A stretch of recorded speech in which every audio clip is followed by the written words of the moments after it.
The average size of your competitors is an important element to examine as well. And we're going to look at that in the context of industry status and its impact on you in starting the venture. This is within our element of industry structure of the opportunity analysis canvas, and is defined by largely the resources of competitors. It's the number of employees, other capital, and resources that these competitors have on average. And this will conclude our element of examining the industry status. When we look at a lot of startups that are out there, we see relatively small numbers when we're averaging this across all industries. We see that most startups are 1 or 2 people, that 85% of them are supporting the startup almost exclusively from their own savings or from other consulting work that they're doing on the side. We see that they're not spending as much money as they used to on the technology, that they're leveraging other cloud and off-the-shelf solutions, and that they try to not spend much money at all. They really cut back broadly on personal expenses and try and reinvest that into their venture. When we look at the problems that they're facing, more than half are facing development problems. And this is particularly true of those that are doing technology-based work. About 30% are struggling with time issues, and I would argue in part of that, it's based on their funding strategy. If they're having to do consulting work and side projects to fund their primary objective of the startup, naturally that's taking time away from one thing to spend time doing something else. 20% are challenged by the elements of sales and marketing. So by that measure, when we look at development, particularly when we look at technologists, it's great to have a technology background, technology experience, or technologist on your team if you're doing a tech venture, but sometimes what you're left without is a sales and marketing expertise, if it's not a well-formed team or if it's a very small team. So a variety of different challenges that are faced based on the experience and expertise and funding of startups. What we want to think about when we think about an ideal competitor size is we would like to have small competitors in our space, companies that are more comparably resourced to what we are as startups. And when we look at online tutoring, we see a bit of a mixed bag. We see Tutor.com that we've discussed previously have market share of 15.9%, have revenues of 23 million, and 23 million, again, not a small amount of revenues, but not exorbitant.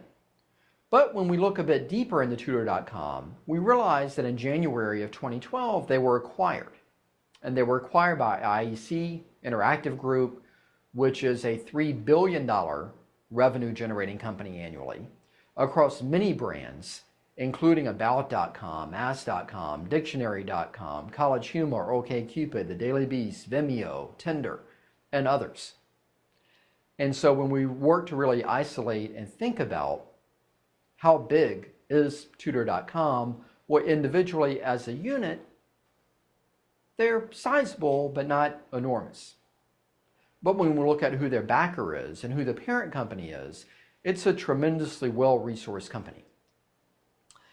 We can also look at the number 2 player in the space, Pearson, who is similarly positioned.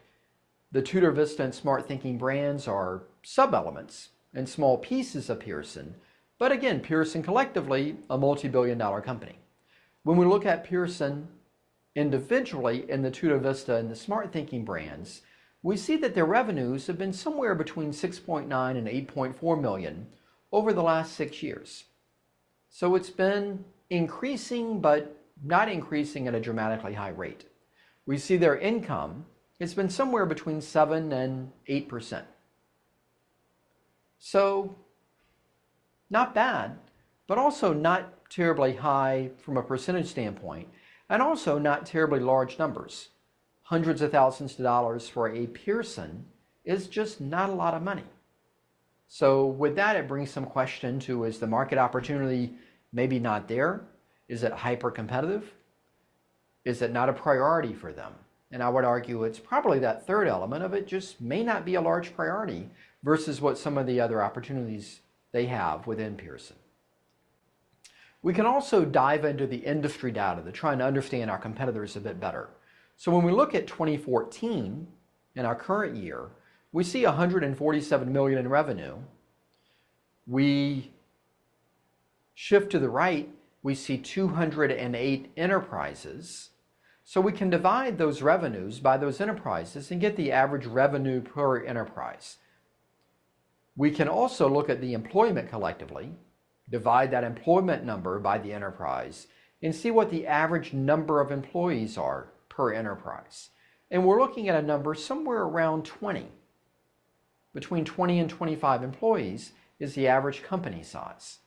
We can go a bit further to the right and look at wages collectively, so 63 million in wages collectively across all of those 208 enterprises.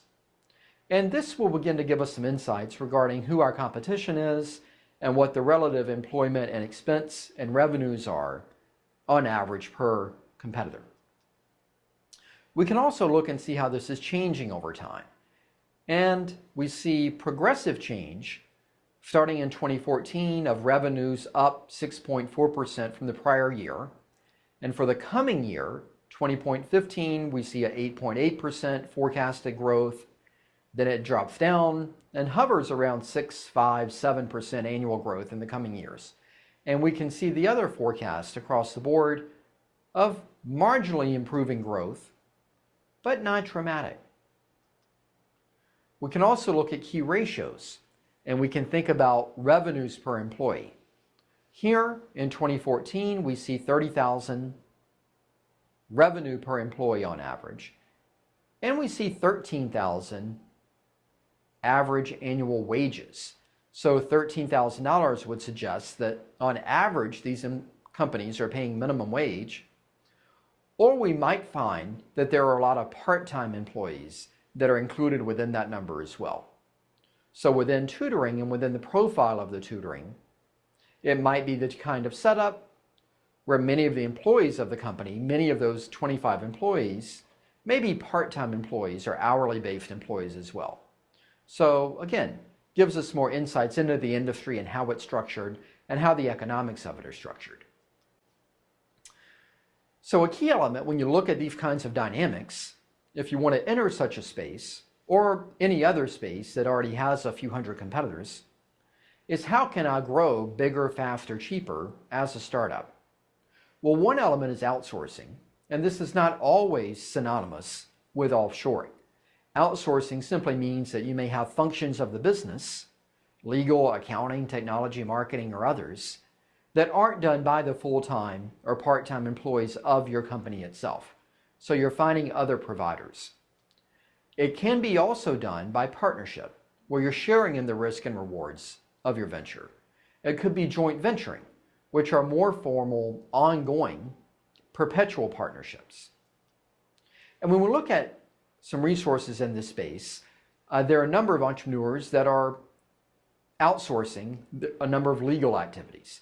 So there are companies like LegalZoom that will do your corporate filing, your LLC, your incorporations. They will work with you on intellectual property matters, trademarks, copyrights, provisional patents. They will also work in some other contractual elements as well regarding your business. And when you're working with something like the law, where the rules are essentially universally the rules, and there are certain forms or factors that must be fulfilled, that lends itself to software in many cases. And that lends itself to using these types of resources if you are of the mind to try and save some money. And if you're facing, relatively routine or relatively straightforward elements that have been done before, I would encourage you to think about platforms like this. We also see other competition-based sites to facilitate marketing. So a company like 99 Designs can do a variety of things regarding logo and marketing work as well. And so we'll take a moment and learn a little bit about them. Welcome to 99 Designs, the #1 marketplace for crowdsourced graphic design. Need a new logo, website, t-shirt, or print design? At 99 Designs, you get dozens of designers to work on your project instead of just one. Here's how it works. 99 Designs helps you host a design contest where a crowd of graphic designers compete to give you the design you love or your money back. Simply tell us what you need and how much you'd like to pay. Designs will begin to pour in, and you'll be able to give feedback to individual designers to make sure their designs meet your needs. In just 7 days, you'll have dozens of custom designs to choose from at a fraction of the price. 99 Designs is fast, affordable, and gives you a lot more designs to choose from, which means better results for your project. At 99 Designs, you spend less and get more. That's why more than 100,000 graphic design projects have passed through our doors. Now it's your turn. Start your design contest today. So beyond 99 Designs, there are other resources that fit somewhere between a competition-based solution and a dedicated contractual relationship.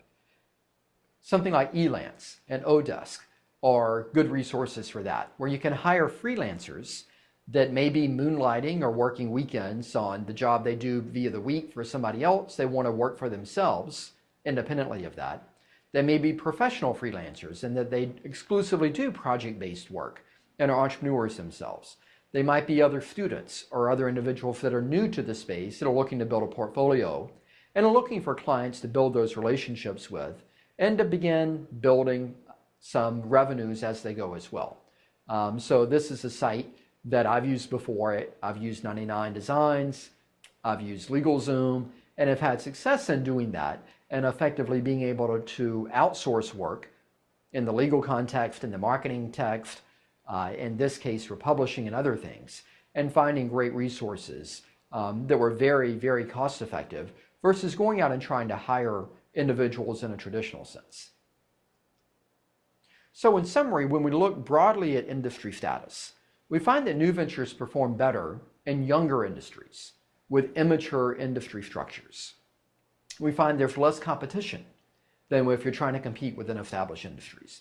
We find that both capital intensity and advertising intensity tends to be a bit low in young industries. And it's much more affordable as the entrepreneur and as a new entrant to be able to come into that space and have success. We also want to recognize that young industries offer somewhat of a common learning curve and a bit of a common branding curve versus competitors, and that it puts us on a more level playing field and improves our likelihood of success as a startup.